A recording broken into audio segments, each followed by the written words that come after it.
Thank you for watching the World Community Magazine's Hour of Power Live on Facebook with your hosts Edward McQueen and April Garner.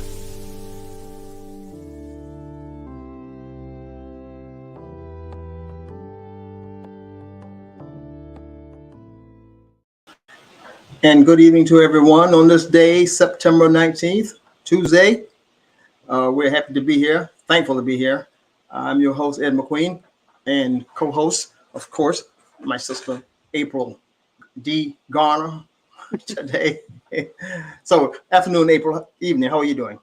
I'm great. Okay? How are you doing? Yes, I'm doing well today. Doing well. All right, fantastic. Look, April, we're, of course, you know, we've had a discussion of what we're going to talk about.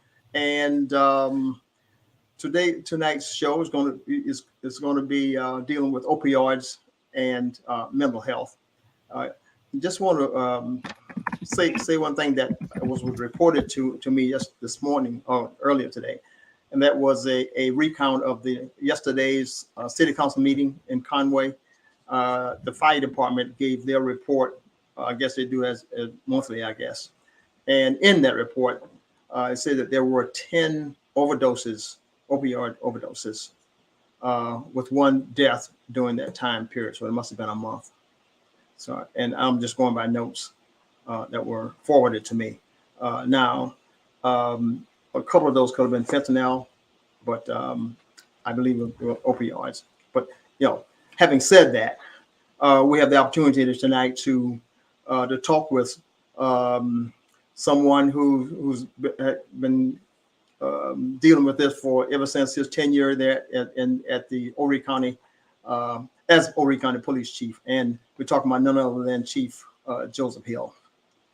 And so we'd like to welcome Chief Hill to our program.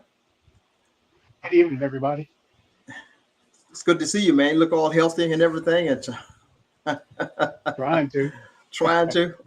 Yes, sir. Gonna be like y'all. We're trying to get like you. It's like every time I see you is at a restaurant.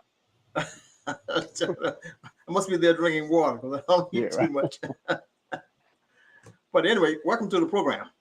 Thank you. Thank you for having me.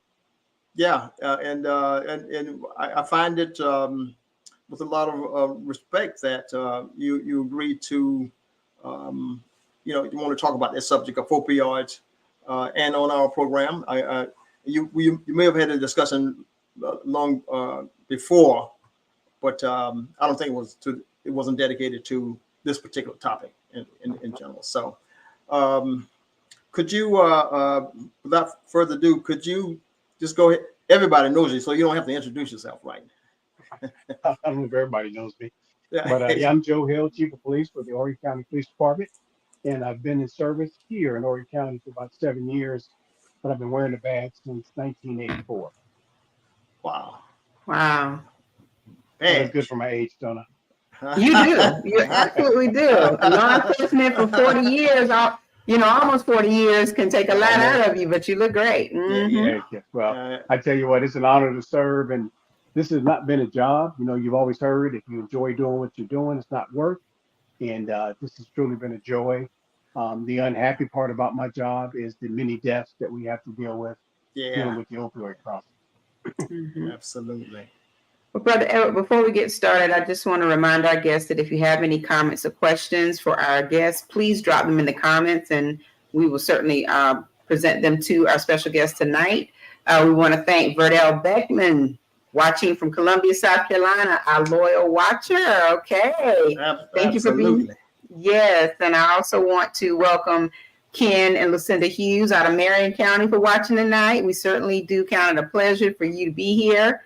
And again, if you have any questions, please let us know. Chief Hill is here to answer them. All right.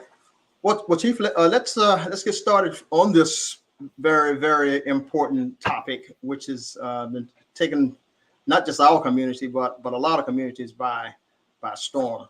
I use the word storm for lack of a better word.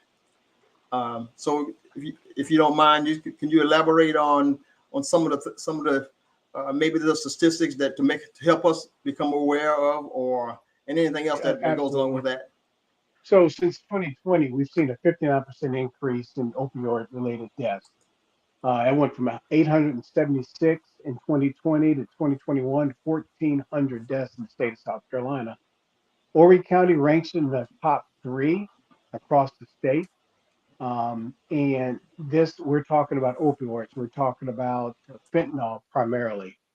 And what's happening is these fentanyl deaths are associated with street level pharmaceutical sales transactions. Right. So people are buying these pills for what they think is powdered heroin, and it's being laced with fentanyl and other drugs. Xylene, there's a few other ones that are hitting the market. They're all manufactured overseas somewhere else.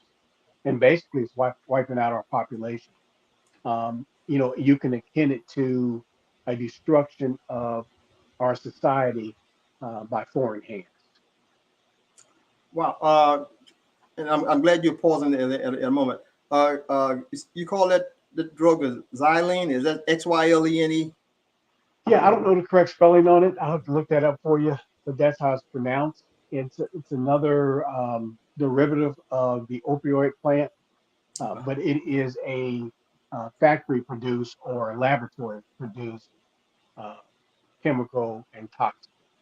And it is very powerful, like fentanyl. Just a few grams of fentanyl can kill you, and it's being interlaced with other drugs, Right. sometimes smoke, and it's taking our folks out of here left and right. Wow. And so, as I reported, the some statistics with giving the number of overdoses at the council meeting yesterday. So, what do you have as? I think this was applicable to Conway Fire Department. Okay, so what do you have as an overall Horry County? Let's say for the past month or two, or do you keep it monthly? You tab on it monthly, or? So the coroner's office keeps a tab. We also have what they call OD map, and on the next break, I'll bring it up and kind of go over those stats with you. But we are tracking. We're not only tracking opioid deaths, but also overdoses resulting in Narcan saves. So all of our police officers, fire, EMS, they're equipped with Narcan, and we're actually saving a lot of lives. But the frustrating thing is we can bring somebody back at 9 o'clock in the morning and have to be called back to the house when they're released from the hospital at 2 o'clock in the afternoon for the same thing. So we're finding repeat usage of this. Folks are just addicted to it. So we've got to start doing things differently. We can't arrest our way out of this situation.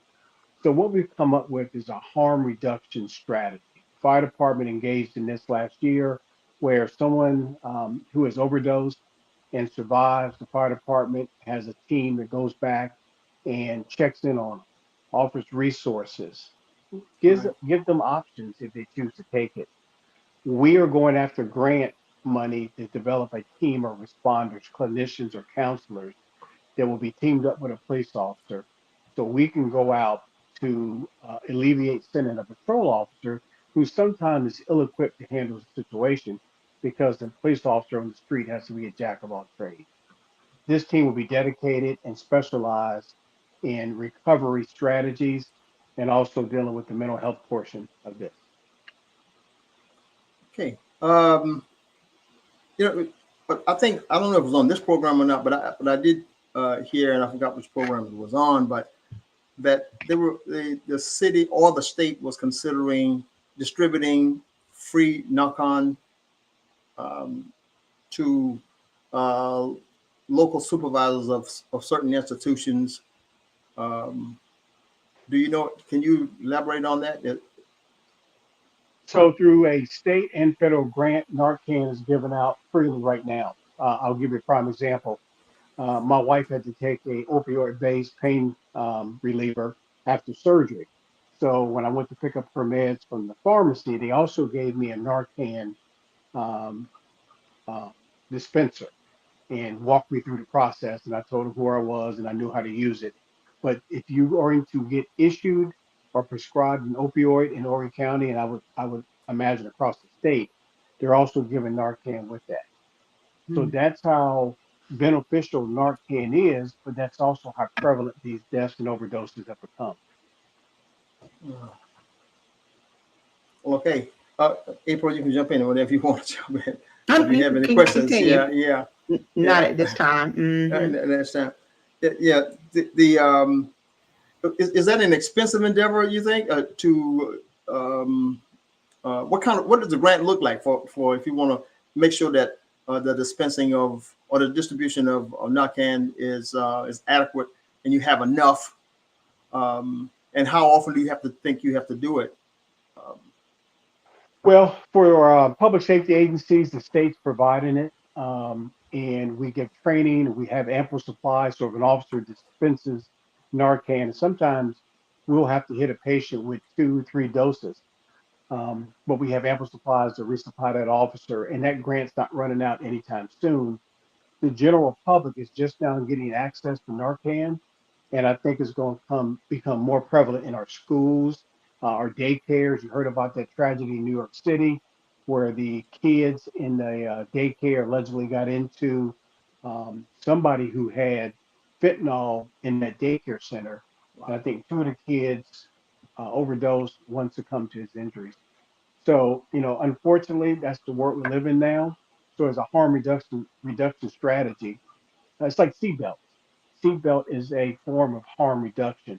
So why not give out the Narcan to save a life? And whether that Narcan costs $1 or $100, I think the human life is well worth it. Yeah. What is it? Is it a? Give me the formation. I don't know what it looks like. Give me the description of it. Just imagine for a second, it's a plastic dispenser that fits between the two fingers and the thumb, Right. and you apply it by inserting it into the nasal passages and then administering a dosage. What's good about Narcan is that if someone is having some other type of medical emergency and it's not related to opioids, and you administer Narcan because you're not really sure what you're dealing with, no harm, no foul. It's not going to have a negative effect on that patient. But if it is a opioid-based issue, that Narcan can bring them back. Sometimes you have to administer more than one dosage. So officers typically carry two. They have a partner there. They may have one. We even use it on animals. Our canines, they're trained to sniff out narcotics. If they get a open bag of fentanyl and they get a dosage of that, they can have the same effects as the human, and it's been administered to our canines, not in Horry County, but as a profession across the country. So now you're getting into the canine. You're saying that if canines come in contact with it, you're saying, is that what you're indicating? Yes, they can overdose as well. That's some powerful stuff. Yeah, that's some powerful stuff. Yeah, absolutely is. And so, it was interesting. We introduced Narcan to our department about 5 years ago. I was at a conference and had walked by a booth, and it was DHEC, Department of Health and okay, I just forgot what DHEC stands for. That's all right. We all know what it is. What's this? So I walked past the booth, and the guy says, "Hey, we're giving out free Narcan. We have a grant." And at the time, I said, "Nah, that's not for us." And then I took a few more steps, and I went to another vendor, and I'm like, "Wait a minute, if not us, then who?" So I went back to that vendor. I said, "Tell me more about it." And he did, and brought it back to the agency. There was some reluctancy from our officers to administer the Narcan. They were worried about liability. There was a lot of other concerns about that. But the officers got behind it, of course. And after the first life was saved, then, we were administering that on a regular basis, to the point in 2020, we received an award from the state for administering the most Narcan in the state of South Carolina. So Chief Hill, of course, we're talking about Narcan as the life-saving aspect of the opioid crisis. My thoughts automatically go to the, cause or the catalyst for the crisis itself. And I know that you talked about the fact that these are street-level pharmaceuticals and that are laced with, other types of drugs. I'm sure it's been particularly difficult for your agency to try and pinpoint how, these narcotics are actually being distributed or dispersed to certain individuals. Like, how are they getting a hold of these prescriptions or whatever it is that they're getting for street distribution? So has there been any type of, have you had a chance or an opportunity to try and figure out how to control that part of this crisis? I recently watched a movie. I'm not going to name the platform that I watched it on, but it was all about how OxyContin became, such a deadly drug, and the impact of that particular opioid. And it was amazing. The story as it was told pretty much depicted that it was, everyday people who were using the drugs for, particular reasons, painkillers or whatever. And they became addicted and, of course, started doing whatever was necessary to get their hands on this this medication. And the worst part about it was that, not only were they actually taking the medication, but they were distributing it to other people. Like you said, if you're bringing it into your home and you have teenagers who are curious, they're trying it, and then you have a crisis within that age group. So I'm sure as you all are working to try and figure out, okay, we already know what's out there to help save a life when we encounter someone who is obviously overdosing or whatever. But have you been able to make a dent in the root cause of the distribution of this product or this drug into the streets? Yeah, sadly, no. And I hope you can hear me okay. I had to take out one of my Yes. earpieces. So we do our best, but you've got to realize your typical drug abuser, especially dealing with heroin, you would think back to movies or maybe on personal experience. You see somebody on the street nodding out. That's not necessarily the case in all circumstances. Like you said before, we have folks that have injured themselves, legitimate, hardworking American citizens. They go to a doctor, they're prescribed a pain reducer, an opioid, whether it be oxycodone, oxycontin, some other type of pain reducer, and then they're weaned off. And so when they're weaned off, that pain management, if it's not in place, continues to plague that person. So that person, out of desperation, seeks street level pharmaceuticals to ease that pain. And so Mm-hmm. you have folks that they go from an upstanding citizen in the county, in the country, to someone who is now on the street, homeless, family destroyed, and for all intents and purposes, their lives are destroyed. So, on the enforcement aspect of it, what we know is that fentanyl is not produced in the United States. If it is, I'm unaware. Most of that stuff is being produced in China, and then the drug cartels out of Mexico are getting their mules and their distributing network in place in America. And Mm-hmm. so when you look at trying to stop this problem, you have issues at the border. I'm not going to make this a political statement because it goes way beyond anything over the last 20 years. Those borders have been problematic as long as I've been a police officer. So now you have these drug mules and these tunnels and even submarines and airplanes dropping these drugs off into the United States. We may catch, let's say, a ton of fentanyl on a ship. We pat ourselves on the back, we say, good job. But that's 1 ton we caught. There's 2 other tons we didn't. So that problem just continues on. So now you've got a distribution network in the United States that's going up and down 95, all the major corridors out of Arizona, New York, New Jersey, and then here we have it in little Horry County. So we're doing the best we can to identify those dealers and those networks and shut them down. But as soon as we do, a new dealership network pops up or a new dealer network pops up. It's frustrating. It's aggravating. And quite frankly, it's frightening because this plague continues to kill people. I won't even say on a monthly basis. I dare say we lose 2 to 3 people a week on a regular basis. Mm-hmm. Wow.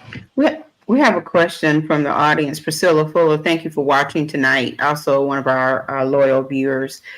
She thanks you for your service and also says, considering the seriousness of the issue, is there a reason it has not been considered a health emergency and an aggressive plan put into place county and statewide? That's a great question. So yes, it has been Mm-hmm. considered a health emergency, not declared. The state and the federal government has doled out monies, funding to help us fight this opioid pandemic. And what traditionally happens is we need more cops on the street. Well, that's great, but that's not solving the problem. What we need is beds where these folks can get long-term treatment. And I'm not talking about a week or 2 weeks or 30 days. I'm talking sometimes up to 90 days to deal with their addiction. There is no place in Horry County that can sustain that. So we had a meeting today dealing with some of our nonprofit providers that are supplemented by the county dollars and state dollars, and to a certain extent federal dollars, to expand their in treatment centers. Um, and then you factor in the mental health component, and then you have an exacerbated problem. So we're doing the best we can in Horry County to start that foundation. So I mentioned earlier, we're developing a team of responders dedicated to addiction recovery, and mental health. And we should have that up and running by the spring of next year. It took a while to get funding identified through the opioid settlement money because Big Pharma that got us into this issue, we're Mm-hmm. talking 20 years ago, has Mm-hmm. been sued and they've come up with money, and that money's going towards trying to resolve these problems we have in the country. It's not just Horry County, it's not just the state of South Carolina, it's Mm-hmm. all over the country. I don't care where you go. And I talk to chiefs across this country, they're experiencing the same problem. Different levels, of course, but still the same problem. In affluent neighborhoods and in the less served neighborhoods, we have the same. Mm-hmm.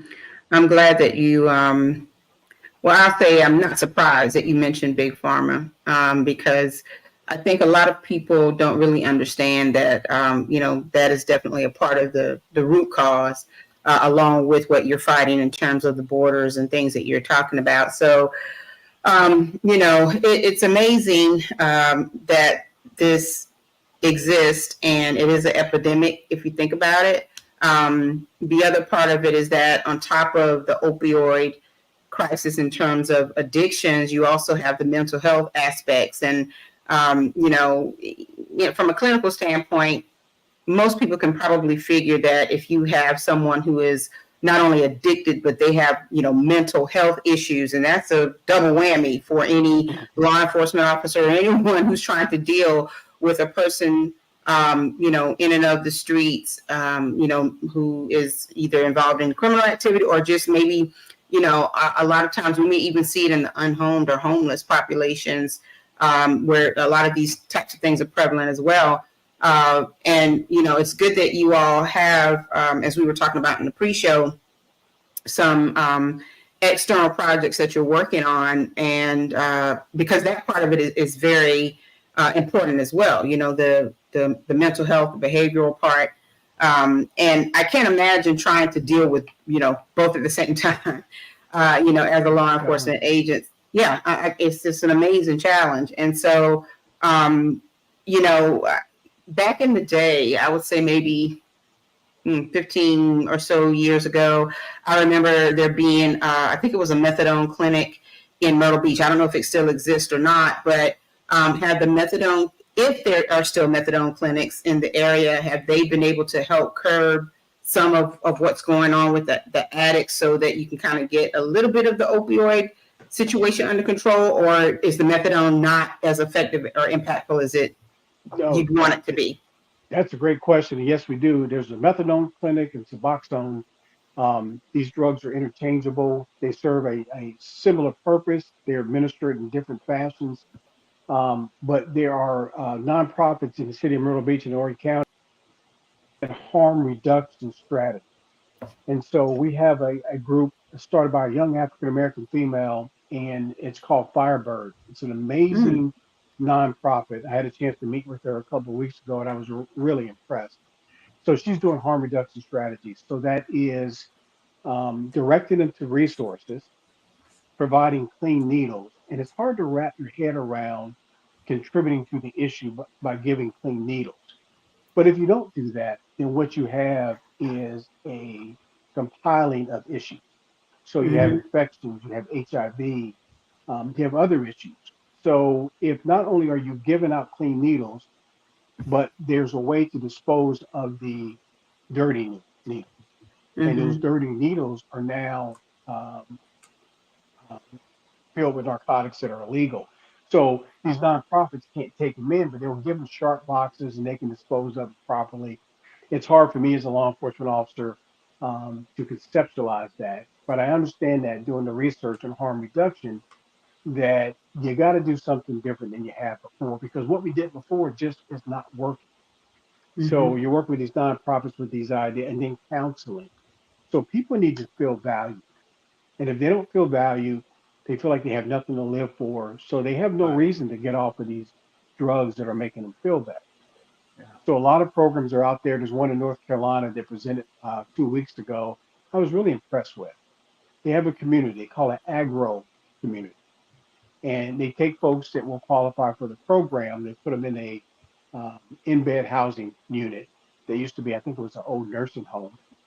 And it's being surrounded by farmland. So these people work, they get Mm. treatment, they find value, they grow their food that they're eating, they learn a skill set. There's equine therapy.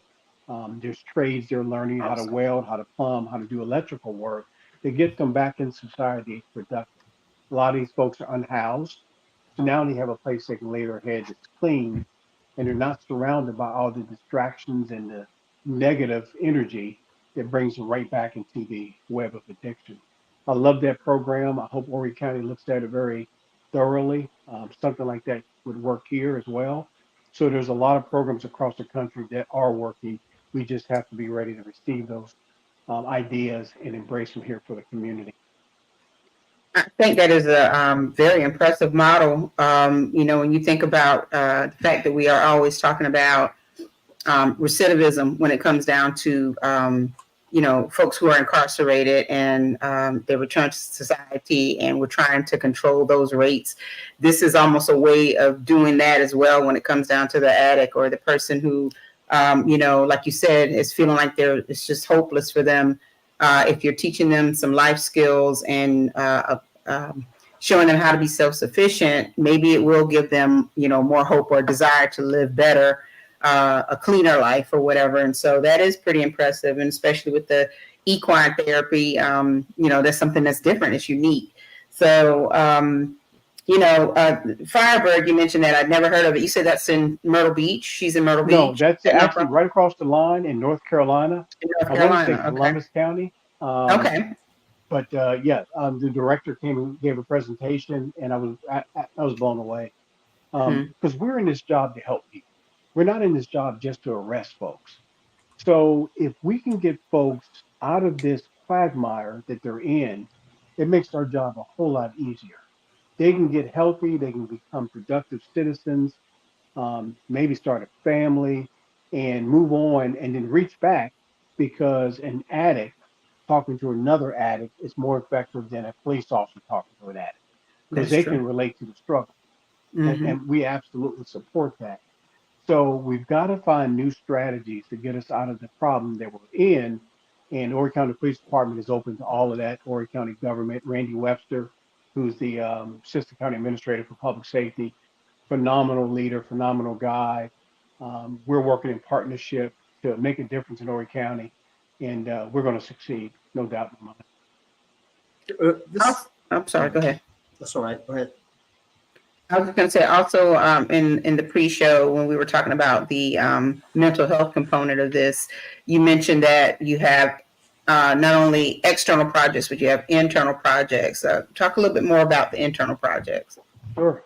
So the stressors, along with everything we talked about, to include the crime being committed on our society on a regular basis, and the tragedies you see and officers see, and then our fire and EMS see. We had a case today where a gentleman was pumping gas at a gas pump up here at Highway 9 and 57, and someone ran him over, not once, not twice, but three times.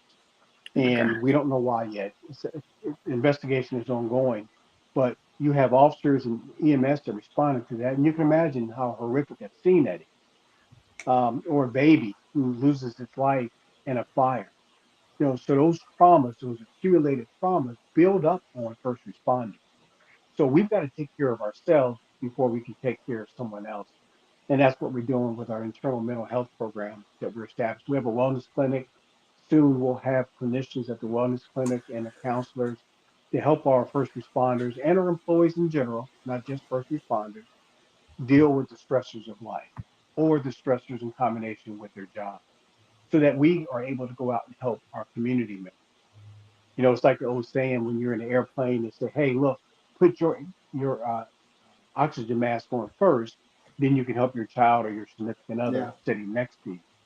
The key is you got to be able to help yourself before you can help someone else. Hmm. We've been dwelling on opioids and fentanyl. What happened to poor old cocaine, man? I mean, what's goes on there? So cocaine is still prevalent in our community, but it's Right. not killing people at the rate that fentanyl and opioids are killing. So you look at all the drugs. You got marijuana, and there's a lot of arguments about marijuana being medicinal and the whole bit. I don't want to get that. That's a whole different news story, or that's a whole different Mhm. show.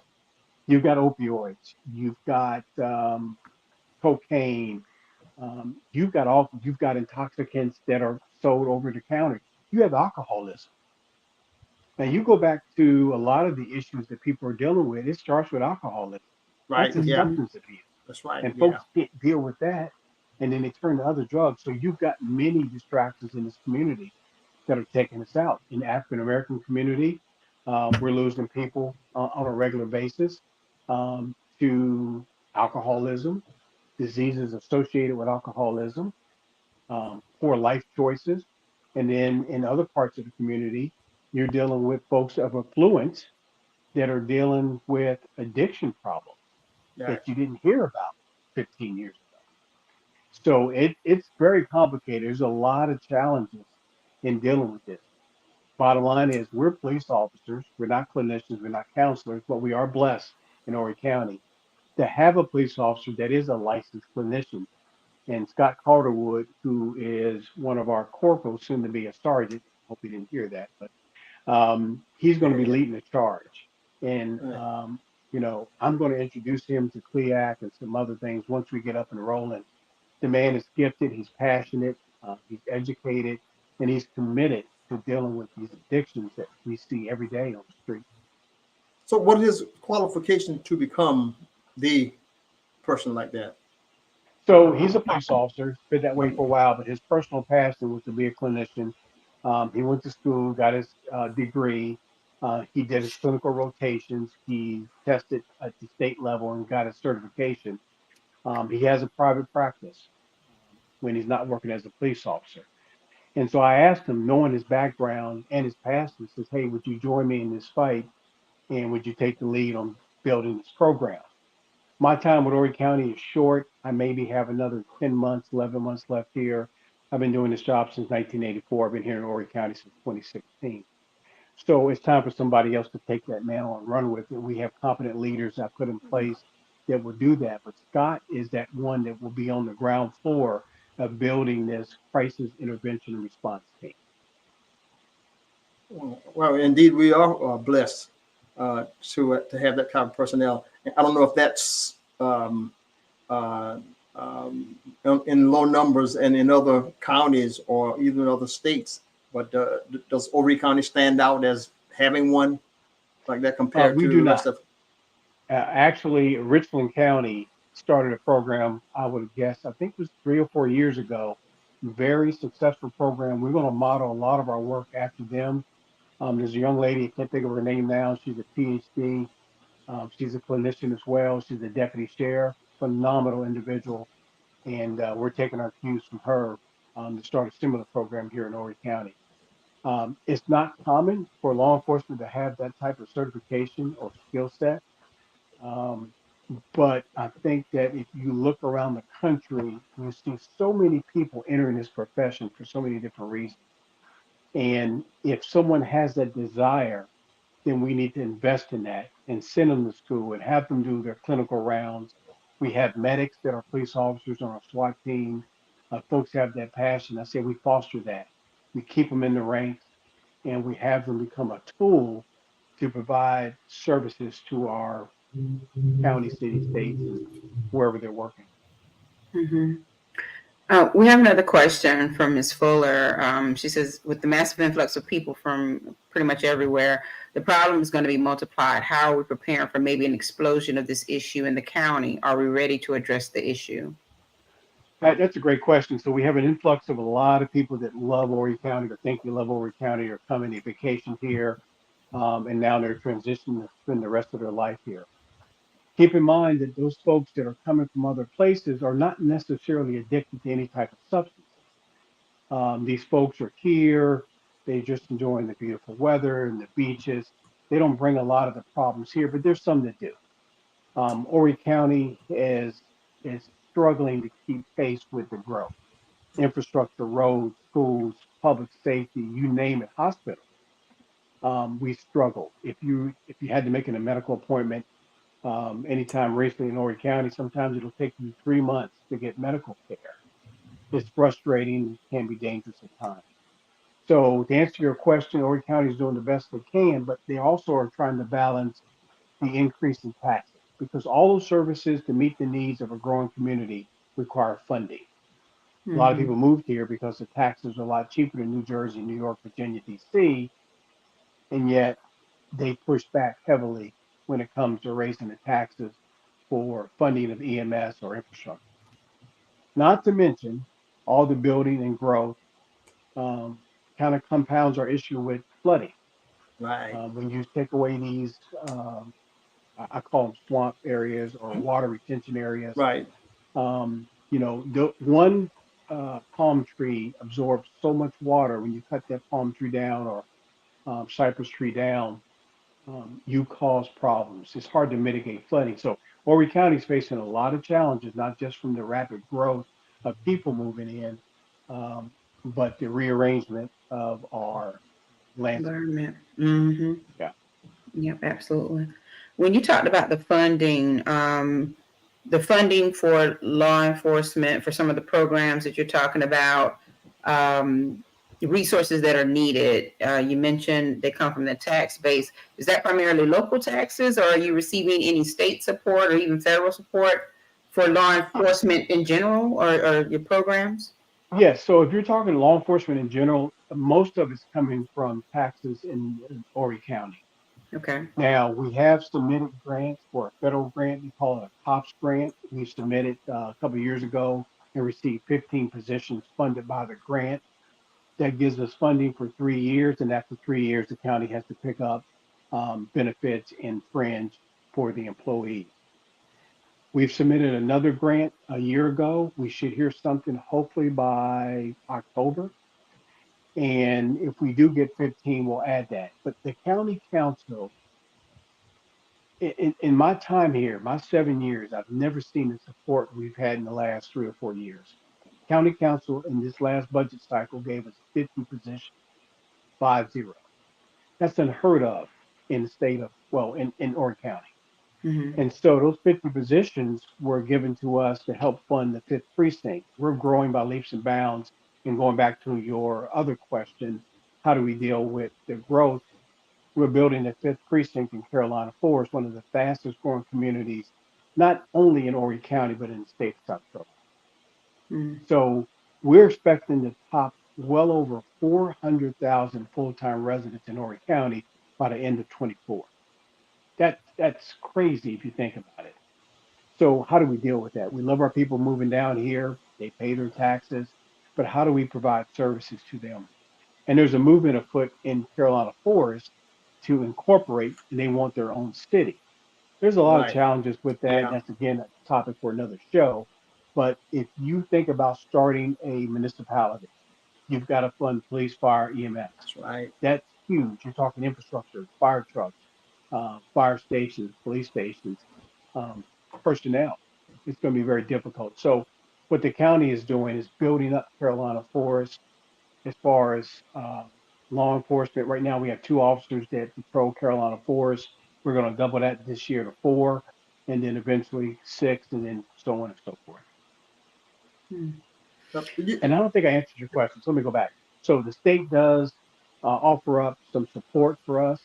The federal government can, if the grant is approved, will give us money Mm-hmm. to hire police officers. But the vast majority of the funding that is needed to fund police, fire, EMS comes from Horry County tax dollars. Okay, taxes. Okay.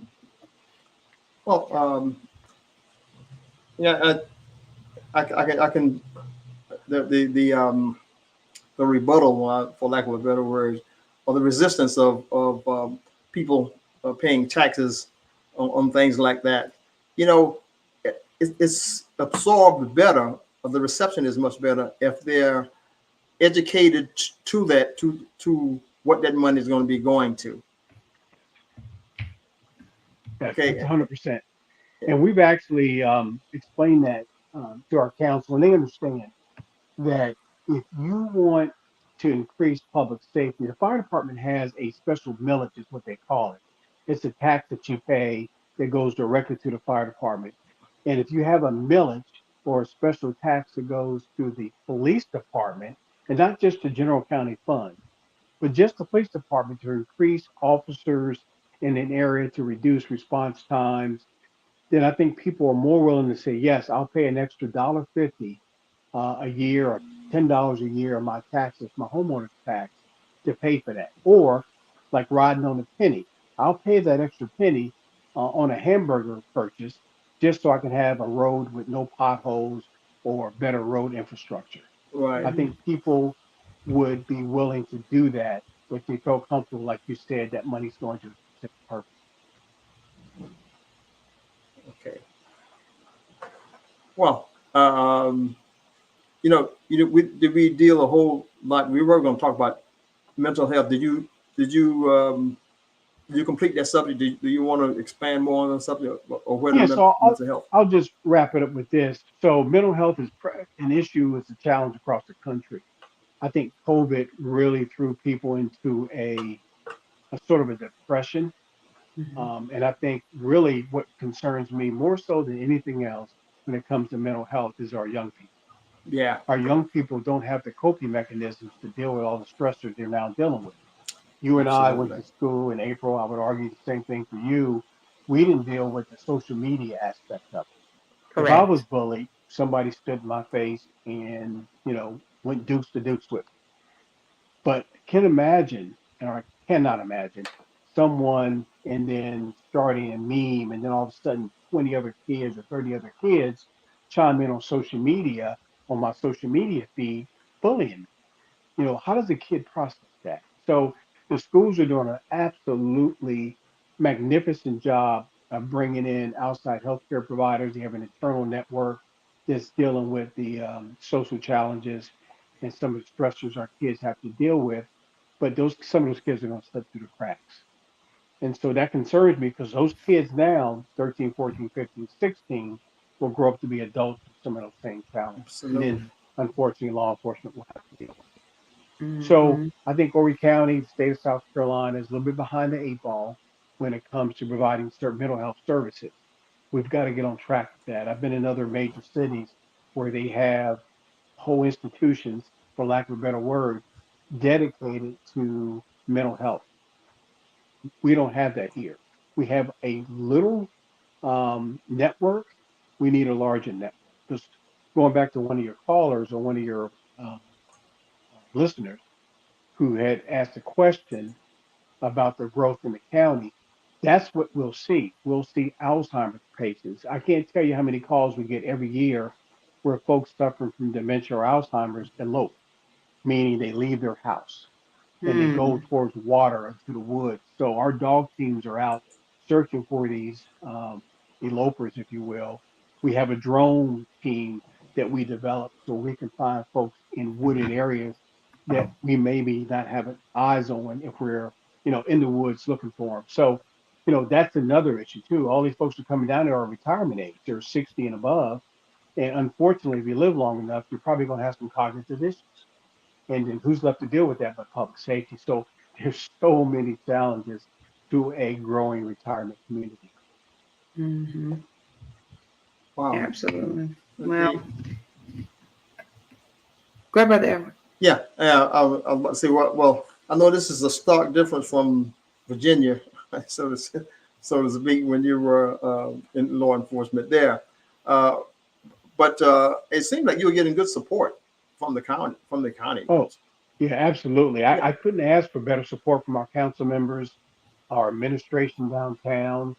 Um, that support has enabled us over the last 3 or 4 years to grow leaps and bounds, not only in our personnel, but in our training and our acquisition of equipment. And I would dare say we're one of the best law enforcement agencies in the state of South Carolina. And to be a good law enforcement agency, you have to have oversight, policy, you have to have accountability, and we have that. But you also have to have that financial support to have the people in place to answer the calls. Just a simple call of a suspicious person in the neighborhood. And with the training to know how to address those calls so you don't get yourself in trouble, like we see so many other places across the country. I'm so very proud of the Horry County Police Department.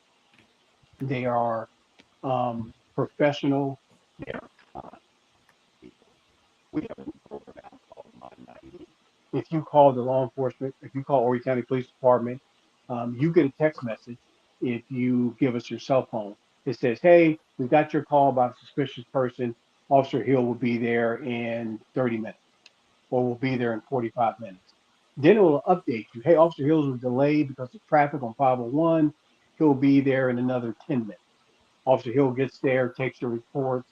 Hopefully he does a great job or she does a great job. And then it gives you a survey at the end of that interaction. How did Officer Hill do? Were your questions answered? Do you feel valued? Do you feel like your issue was addressed? And what are some of the other concerns you have about Horry County as far as crime in Horry County? So we capture all of that. Every week I get a report. I look at the comments. 86, 89% are very positive. The rest are neutral and there are some negative comments, which is to be expected. Not Right. everybody's going to be happy with law enforcement, Right. Mhm. but you can go through there and see Officer Hill has had 6 months of great comments, but lately he's been receiving negative feedback. And so that's an early warning system for us to say, hey, maybe Officer Hill needs to be brought in and talked to. We have body cams and we can look at the body cams and we're like, oh, that behavior is rather aggressive. So we can actually pull that officer in, identify some challenges that he or she is facing, whether it's home, Right. whether it's work, correct those problems and get that officer back into service, a better provider. And if not, then we can remove Officer Hill and maybe this is not the profession for you to stop problems that we're seeing across the country with unprofessional behavior in law enforcement.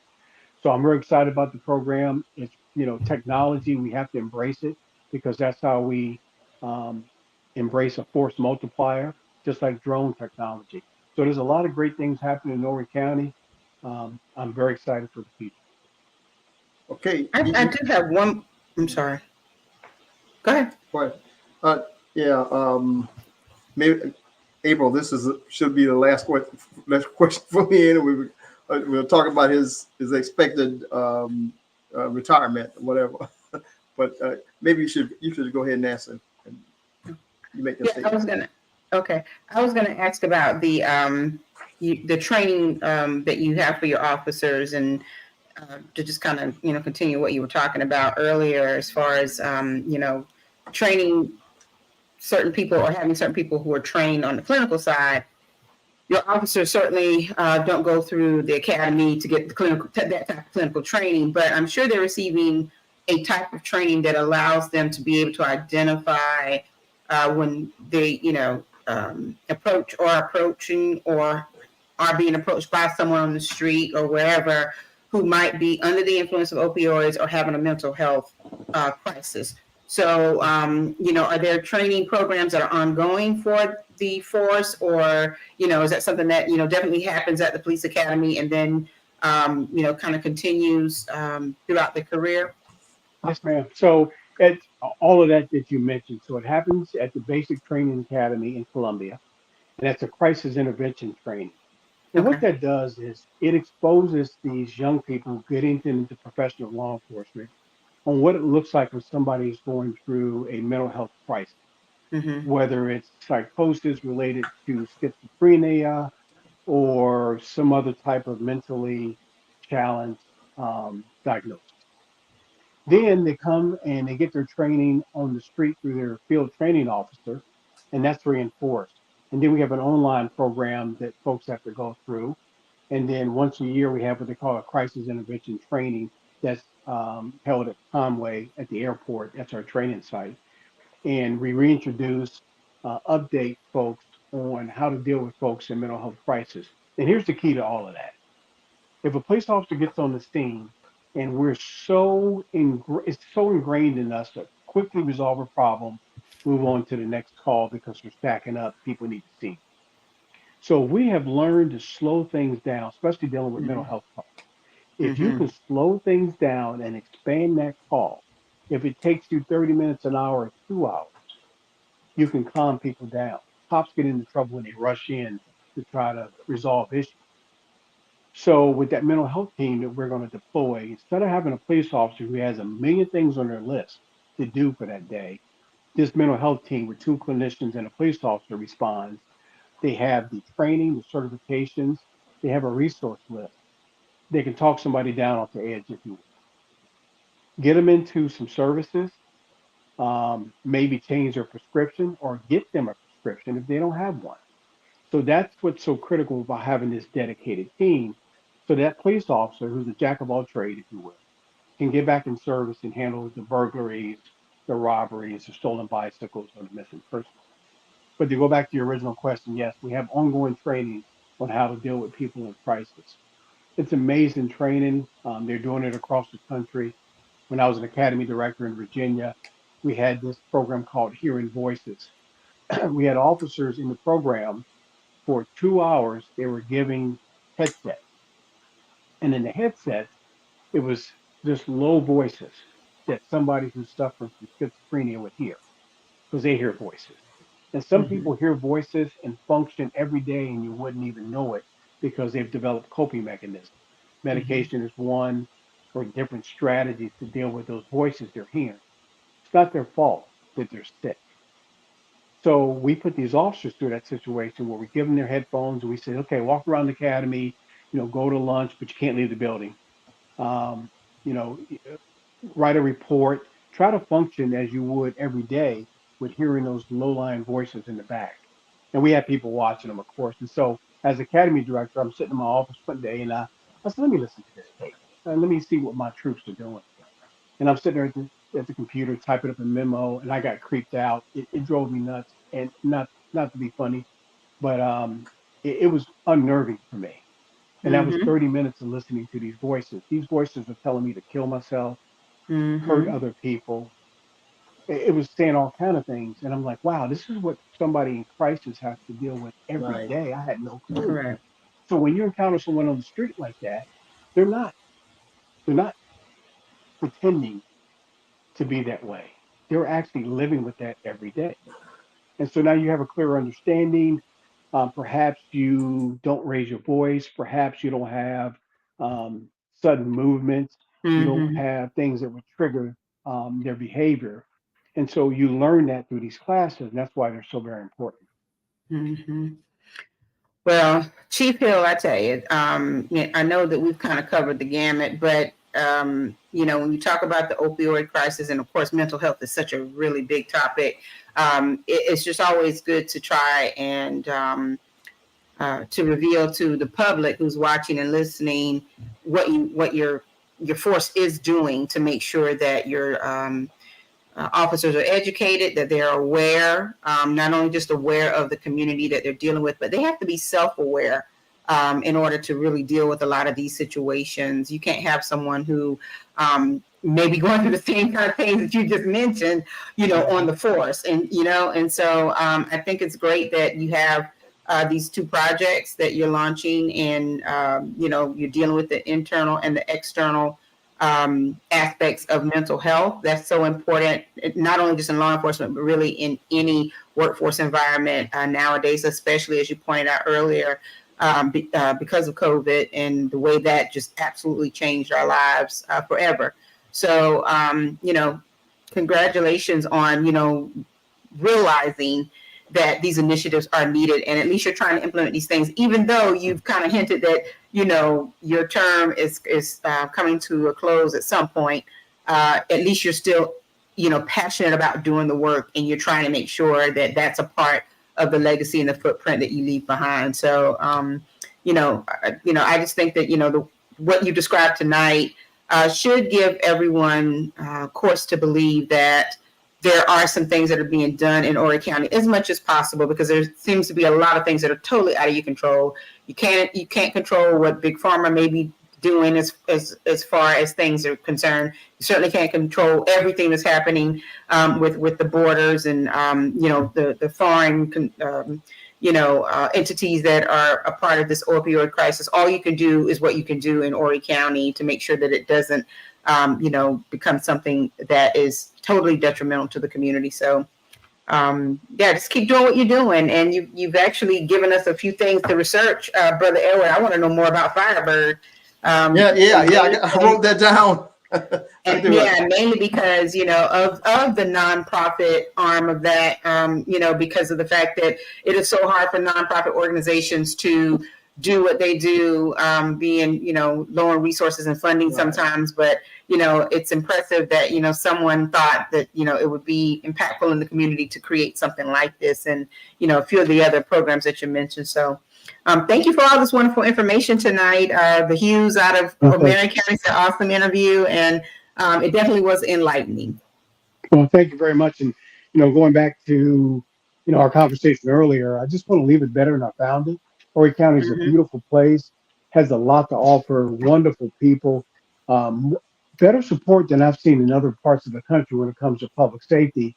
But you have to earn that trust, and it's easily lost if you're not paying attention to what you're doing. So we're keeping an eye on the ball, if you will. Our community is important to us, and we're going to keep fighting for it. Right, absolutely. That doesn't sound like a terminating statement to me. You never know. Brother, you and I can go fishing one day in about 10 months. Man. He loves fish. Make him work for it. That's right. Yeah, and I love the fish. Yes. Well, thank you so much for being here this evening. Brother Edward, do you have anything else before we close? No, I really don't.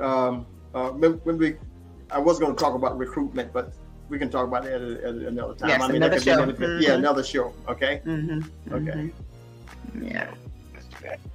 Yeah, absolutely. Right. All right. Yes. All right. See y'all later. Yes, thank you. Yes, sir. Well, thank you.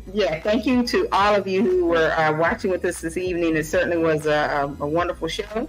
And to all of our viewers, near and far, we do appreciate your support each week. Please, tell somebody about the show. This is a little homegrown show, but we are trying to bring as much information to the community as possible. And if you have a show topic or something that you would like for us to focus on, or we can find a special guest who can come on and talk about what they're working on, let us know, and we'll dig into it and see what all we can pull together as far as a show is concerned.